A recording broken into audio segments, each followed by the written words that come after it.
Movie की starting में हमें अमेरिका का एक छोटा शहर दिखाया जाता है जहां हमें बताया जाता है कि इस शहर के सभी लोग नशे में चूर हैं। ये सब इसलिए हो रहा है क्योंकि पूरे शहर में ड्रग डीलरों ने अपने पांव जमा रखे हैं। आगे हमें इसी शहर के पुलिस ऑफिसर माइक के बारे में बताया जाता है जिसके बेटे की आज सुबह ही मौत हो गई थी। मौत का कारण ये होता है कि उसने अधिक मात्रा में बेहद ही नशीले पदार्थों का सेवन कर लिया था। ये देख माइक पूरी ही तरह सदमे में आ गया होता है। सीन आगे शेल्बी जॉन नाम के आदमी पर कट होता है जो स्टोर से अपनी गर्लफ्रेंड के लिए कुछ ड्रिंक्स ले रहा था। जब ड्रिंक्स लेकर जॉन घर पहुंचता है तो उसकी गर्लफ्रेंड रॉबी उसका वेलकम करती है। ये देखकर ही समझ में आता है कि दोनों कपल भी ड्रग एडिक्ट्स हैं और वो उस रात भी नशा करते हैं। ऐसे ही कुछ दिन बीतते हैं और रॉबी जॉन से कहती है हमें ये नशे की जिंदगी छोड़नी होगी हमारे अच्छे भविष्य के लिए। रॉबी भी दूसरे नॉर्मल लोगों की तरह अपनी जिंदगी बिताना चाहती है। जॉन भी उसकी बातों पर पूरा सहमत होता है मगर ये नशा चीज ही ऐसी है, छुड़ाई नहीं छूटती। वो दोनों एक दूसरे से बेहद ही प्यार करते हैं और जीना चाहते हैं। काफी देर तक बात करने से वो पूरी ही तरह इस लत को छोड़ने का मन बना लेते हैं। ये जानते हुए भी ये रास्ता काफी मुश्किल होने वाला है। आगे वो सभी नशे की सिरिंजेस और गोलियों को टॉयलेट में फ्लश कर देते हैं। जैसे जैसे दिन बीतते जाते हैं उन दोनों की परेशानियां बढ़ जाती है। उनको हेलुसिनेशन, वॉमिटिंग, एंजाइटी के लक्षण बेहद ही तेजी के साथ आने लगते हैं। हर दूसरा दिन पहले के मुकाबले ज्यादा दर्दनाक और कठिन होता है मगर दोनों का ही जज्बा नशा छोड़ने का इतना मजबूत होता है कि वो टिके रहते हैं। ऐसे ही दिन बीतते रहते हैं और एक वक्त ऐसा आता है रॉबी दर्द को झेल नहीं पाती और ड्रग्स लेने के लिए जाने लगती है। मगर बीच में जॉन उस वादे को याद दिलाता है जो उन्होंने एक दूसरे से किया होता है। नेक्स्ट सीन में रॉबी अपनी लाइफ में पहली बार चर्च आती है प्रे करने। वहीं जॉन सुनार की दुकान में जाता है वेडिंग रिंग लेने। वहाँ से बाहर निकलते वक्त जॉन गलती से एल्विस से टकरा जाता है। एल्विस वही होता है जो कि जॉन को ड्रग्स बेचा करता था। वो जॉन से पूछता है कि क्या आजकल वो किसी दूसरे से ड्रग्स खरीदता है, जिस पर जॉन साफ मना करता है कि उसने और रॉबी ने ये गलत चीजें छोड़ दी है और अब वो उन दोनों से बिल्कुल ना मिले। वहीं सीने गैंग की तरफ आकर कट होता है। हमें मालूम चलता है कि इस शहर के सभी ड्रग्स को खरीदने बेचने का अंजाम यही गैंग देता है और यहाँ का लीडर एक ब्लैक अफ्रीकन कायोटी था जो कि काफी क्रूर और निर्दय होता है। और हर गिरोह की तरह कायोटी को ये बिल्कुल नहीं पसंद कोई उसके साथ बेईमानी करे। उसका सीधा तरीका होता है मौत देने का। शाम को घर पर जॉन और रॉबी काफी खुश होते हैं और दोनों रॉबी की फैमिली के पास मिलने का प्लान बनाते हैं कि वहाँ सभी के सामने दोनों शादी करने का ऐलान कर देंगे। और इसी के साथ दोनों रॉबी के घर बाइक से जाने लगते हैं। साथ में दोनों एक गिफ्ट भी ले चलते हैं क्योंकि आज उसके भांजे का भी बर्थडे था। वहाँ सबसे पहले रॉबी अपने अंकल पीटर से मिलती है क्योंकि पिता के जाने के बाद वो ही हैं जिन्होंने रॉबी की फैमिली का पूरा ध्यान रखा था। पीटर एक बहुत धार्मिक आदमी होता है जो कि पूरे ही समय पूजा भक्ति में रहता था। आगे हम सभी को मिलकर लंच करता देखते हैं। बीच में रॉबी अपने और जॉन के रिश्ते के बारे में सभी को बताती है कि बहुत जल्द वो दोनों शादी कर रहे हैं, जिस पर रॉबी की मदर नाराजगी दिखाती है कि जॉन को पहले उनसे मिलना चाहिए था। यह सुन जॉन तुरंत माफी मांगते हुए रॉबी की मॉम को पक्का वादा करता है कि वो रॉबी का साथ मरते दम तक नहीं छोड़ेगा, जिस पर मदर आखिरकार मान जाती है और रॉबी समेत जॉन को आशीर्वाद देती है। पीटर भी दोनों के रिश्ते से काफी खुश होता है और सभी मिलकर पार्टी में जश्न मनाते दिखते हैं। दोनों शादी की तैयारी के साथ साथ खूब घूमते और मजे करते हुए दिखते हैं। और एक दिन रूबी जॉन से मांग रखती है कि जो हमने पुराने पाप किए हैं उसका हम पश्चाताप करेंगे पवित्र जल में डुबकी मारकर। जॉन को अपने होने वाली वाइफ की बात काफी अच्छी लगती है। आगे हम देखते हैं जॉन को जो कि अकेले ही अपनी घर की तरफ लौट रहा होता है। वहीं रूबी कुछ दिन और अपनी मदर के साथ रहने का मन बना लेती है जिस कारण जॉन को अकेले ही जाना पड़ता है। जॉन घर पहुंचकर देखता है कि एल्विश वहां पहले से ही उसका इंतजार कर रहा होता है। वो जॉन से कहता है कि उसके पास कुछ नए ड्रग्स आए हैं जो उसे और रॉबी को बेहद ही पसंद आएंगे, जिसे सुन जॉन आग बबूला हो जाता है कि अगर उसने दोबारा उन्हें ये चीज बेचने की कोशिश करी तो वो उसे जान से मार देगा। आगे हम देखते हैं एल्विश को जो कि जॉन का घर छोड़ गुस्से में ड्राइविंग कर रहा होता है, जहां रास्ते में उसे रॉबी मिल जाती है। रूबी उससे पूछती है कि ऐसा क्या कारण है कि वो उससे रोज मिलता है। एल्विश झूठ बोलकर ये कहता है कि जॉन ने उससे नए ड्रग्स मंगवाए हैं जो मार्केट में अभी नए आए हैं। रूबी को ये सुन काफी बुरा लगता है कि अभी भी वो झूठ बोलकर ये गलत काम कर रहा है। जब वो पूरी तरह एल्विश के झांसे में आ जाती है तो वो उसे फ्री में कुछ पुड़िया देता है जिससे उसकी आदत बनी रहे। कुछ देर बाद रूबी काफी गुस्से में घर पहुंचती है। उसका ये अजीब बर्ताव देख जॉन पूछता है कि आखिर क्या बात है, वो इतनी परेशान क्यों है, जिस पर रूबी चुपचाप कमरे में चले जाती है बिना कुछ कहे।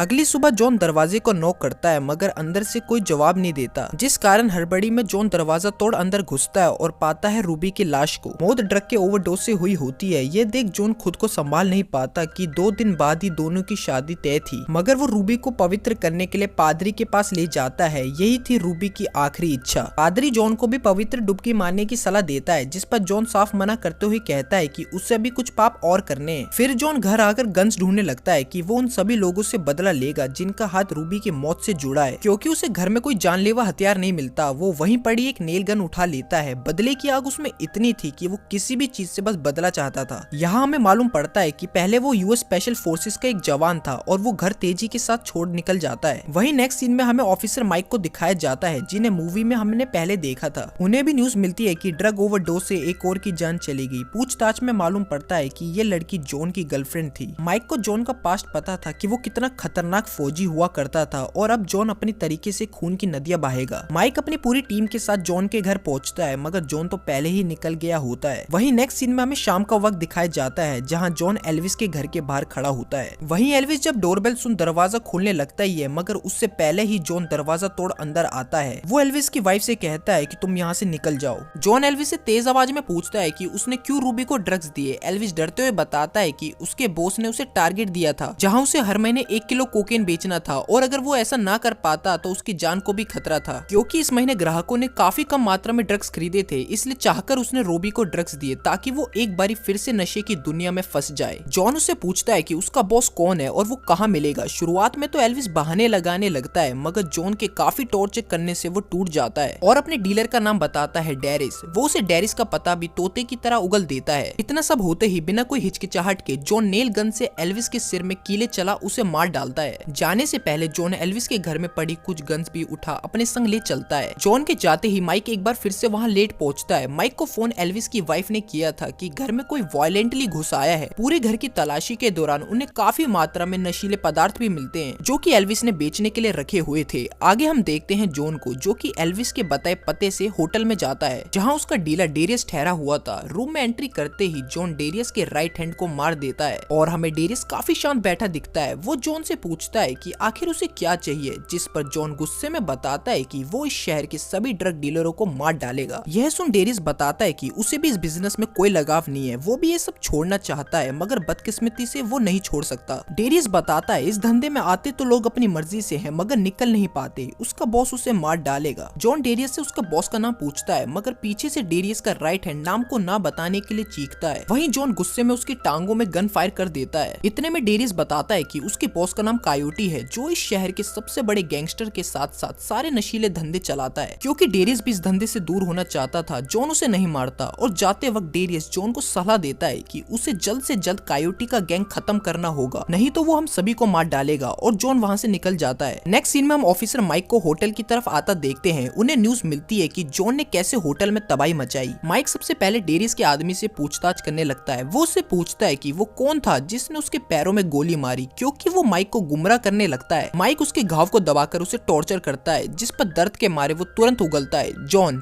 ने उसकी ये हालत करी और अब वो कायोटी को खत्म करने गया है। इतना कहते ही वो माइक को जगह और पता भी बताता है। सीन सीधे जॉन पर कट होता है। जॉन कायोटी के अड्डे की तरफ सावधानी के साथ आगे बढ़ता है। वो एक पेड़ का सहारा लेकर उस जगह की रेकी करता है। वहाँ अड्डे पर कायोटी अपने एक साथी को जान से मार रहा था क्योंकि उसने कायोटी के साथ गद्दारी की होती है। हम देखते हैं एक वैन को जो कि अड्डे से निकल रही होती है। ये वैन पूरी ही तरह ड्रग से भरी थी जो कि शहर की ओर रवाना होने लगती है मगर कुछ दूरी पर जॉन वैन को बंदूक की नोक पर रोक लेता है। वैन का ड्राइवर ये देख गाड़ी भगाता है मगर जॉन उन्हें गोलियों से भून देता है। ड्रग्स का कोई गलत इस्तेमाल ना कर सके इसलिए वो वैन को ग्रेनेड से ब्लास्ट भी करवा देता है। वहीं पीछे की तरफ से एक रास्ता अंदर की ओर निकल रहा था। जॉन जानवरों के बीच से निकलकर शूट करने लगता है। एक एक कर सभी कायोटी के आदमी जॉन के हाथों मारे जाते हैं। अब सिर्फ कायोटी ही बचा था, वो भी निहत्था। जॉन उसे शूट करने ही लगता है कि हर दूसरी मूवी की तरह बुलेट्स खत्म हो जाती हैं। दोनों दरवाजा तोड़ पीछे की तरफ गिरते हैं। कायोटी खुद को भगाने में कामयाब हो जाता है। वहीं पीछे की जंगल की ओर भागकर वो अपनी जान बचाता है। जॉन पास ही में गिरी एक गन उठाकर उसका पीछा करता है। करीब घंटे भर तक पीछा करने से कायोटी थक जाता है और एक कॉल लगाता है कि तभी बंदूक की नोक पर जॉन उसे फोन लेता है और खुद से फोन उठाता है। हमें पता लगता है कि इन सब चीजों का मास्टरमाइंड कोई जॉन और रूबी का अपना ही था। वो तुरंत फोन काटकर कायोटी को मारने लगता ही है कि इस बार ऑफिसर माइक उसे रंगे हाथों पकड़ते हैं। माइक कहते हैं कि मुजरिम को सजा देना तुम्हारा काम नहीं है, मैंने भी अपना बेटा खोया है। यह सब सुन जॉन माइक की बात मान लेता है और रोने लगता है कि तभी पीछे से कायोटी के आदमी उन्हें शूट करने लगते हैं जिस पर एक ऑफिसर घायल भी हो जाती है। जॉन सही समय में गोलियां चलाकर माइक और अपनी जान बचा लेता है। शूट आउट में कायोटी भी मारा जाता है। दोनों उस घायल ऑफिसर को जंगल से बाहर ले आते हैं और वहीं एक गाड़ी रुकवाकर जल्द से जल्द हॉस्पिटल की ओर ले जाने को कहते हैं मगर जॉन उनके साथ नहीं आता। अभी उसे एक आखिरी मास्टरमाइंड को मारना था जो कि जॉन का काफी करीबी था। वो अपनी बाइक को तेजी के साथ रूबी के रिश्तेदार के घर ले जाता है और हम व्यूवर्स को पता लगता है कि वो शख्स और कोई नहीं बल्कि रूबी का अंकल पीटर है। पीटर ही वो शख्स है जो सिर्फ दिखाता था कि वो कितना धार्मिक आदमी है, मगर असलियत में वो शहर का सबसे बड़ा ड्रग्स की तस्करी करवाता था। पीटर जॉन को देखकर तुरंत गन से शूट करने लगता है। दोनों के बीच काफी देर तक शूट आउट चलता है, मगर जब जॉन पीटर को कंट्रोल में कर लेता है वो उसके शरीर में ड्रग्स को इंजेक्ट करता है ताकि पीटर को भी वो दर्द महसूस हो जो कि रूबी ने सहा था, और इसी के साथ पीटर मारा जाता है। लास्ट सीन में हम देखते हैं जॉन को जो कि अपने सारे पाप धोने पवित्र जल में डुबकी लगाने जाता है और हमारी सैवेज सैल्वेशन मूवी यहाँ खत्म होती है। Thanks for watching.